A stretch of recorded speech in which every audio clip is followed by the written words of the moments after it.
Saberforge recently launched a Mystery Box lightsaber on their website, and this is hot off the heels of Ultrasabers releasing a Mystery Box lightsaber on their website just a few weeks ago. So I wanted to talk a little bit about what some of the similarities are and some of the differences are between the Saberforge Mystery Box Saber and the Ultrasabers Mystery Box Saber.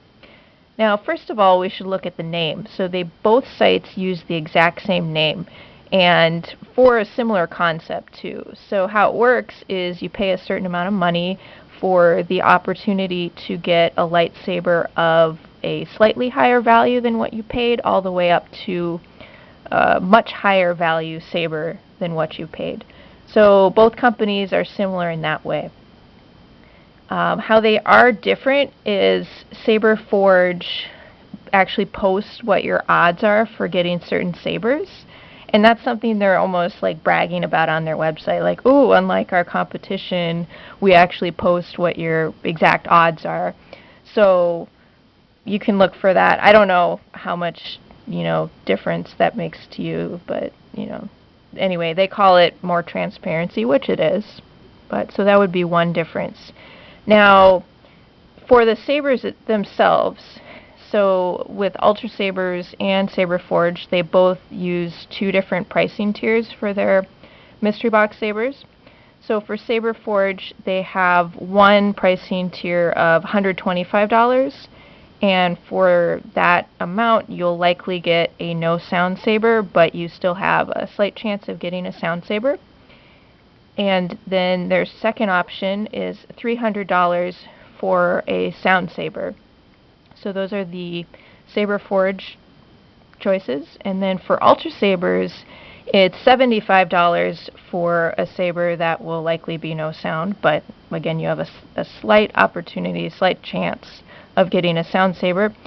Or Ultrasabers has a $200 option for guaranteed sound saber. So that's the first comparison, the price. Now the next thing that we can look at is the LED color, which is often pretty important to people. So for Saberforge, the LED color is random for no additional charge, or if you're really set on a certain color, you can pay an additional $5 to choose your color.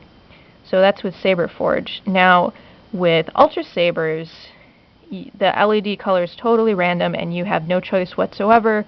You can't even upgrade to choose the color that you want on their Mystery Box Saber. So that is one pretty big difference. And then as far as the blade itself, so with Saberforge, it's a random blade length. So that's what they say. Or you can choose for an additional $5 a 37-inch, 32, 26, or 18-inch blade for your lightsaber. Now, I don't know if they would give you, they say it's a random blade length, but I'm kind of guessing they wouldn't give you an 18-inch blade, but I don't know. They don't specify. It's just some of those shorter blades. It seems like somebody might be unhappy with that, but I don't know. I can't verify that. You'll have to maybe look into that yourself. Alternatively, they have a light whip option, so if somebody wanted that instead of a blade, it would be an additional $25. So that's the Saberforge options. Now for Ultrasabers, so you can choose your blade length and for no additional charge.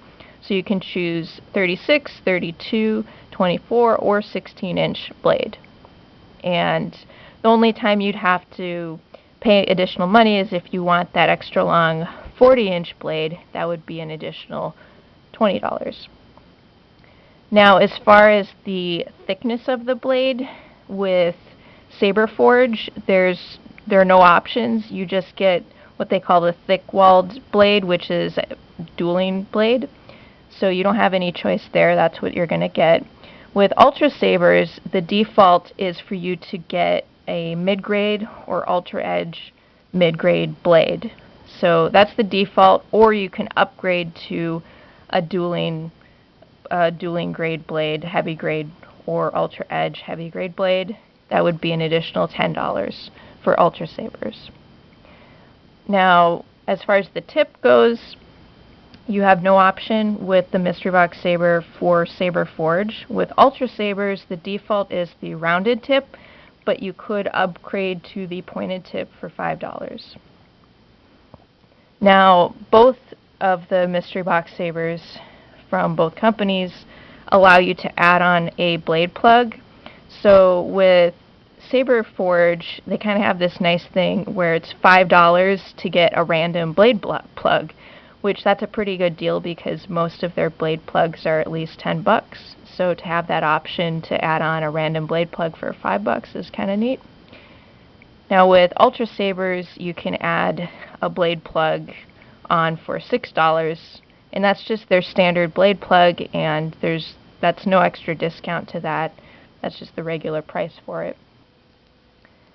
As far as a charger goes, so for the Saberforge Mystery Box Saber, you can add on a charger for $10 to the order. With Ultrasabers, the charger is not included, and so you can still purchase it, but you have to purchase it totally separately from the Saber, so you'll have to go into like the accessories section of the Ultrasabers store to find a charger there. And well, with Ultrasabers also, not all of their sabers would require a charger, so you'd probably want to receive your Mystery Box Saber first, actually, before getting a charger, because if the Ultrasaber's hilt just has the standard setup with the AAA batteries like this, then you won't need to have a charger for it, or there's not even, well, okay, this does have a recharge port, but it actually doesn't work. That's a different story. Anyway, the point is that you may not need a recharge port for an Ultrasaber's mystery box. Okay, so we're getting close to the end of the comparison. Another key point is actually with the covertec wheel or knob. So with Saberforge, you can add a covertec wheel or knob for an additional $5. With Ultrasabers, you cannot add a covertec wheel at all. And I know that's been kind of controversial. Some people, really want to be able to add that to their order, but it's not an option with Ultrasabers, unfortunately. And let's see, last difference, I suppose, is pretty small. With Ultrasabers, the Mystery Box Saber includes a blade retention hex wrench, which is like this kind of a cheap little thing. And the Saberforge one does not include that, but that's really not that big of a deal, I wouldn't think. So anyway, that's just some of the differences, and I haven't gotten a Mystery Box Saber from either company yet. I'm looking into getting one from Ultrasabers. Looks like that'd be kind of fun. But also, maybe Saberforge. I actually haven't gotten a Saberforge hilt yet, but I'm pretty intrigued. And as a final thought, it looks like Saberforge is handling Mystery Box as with a bit more scarcity. So, like earlier when I was telling you what the odds were, at least, I don't know, they're brand new with this, and they were saying that their first batch of Mystery Box Sabers for the no sound version, they're saying that their first batch was just 100 sabers. So I don't know. I mean, if they're going to turn this into more of a long-term thing, maybe they'll keep the odds the same, but just think of everything in batches of 100. So like how you have a 1 out of 100 shot of getting one thing versus another, maybe they'll just kind of expand that to 1,000 or whatnot. Anyway, so that is the Mystery Box Saber similarities and differences.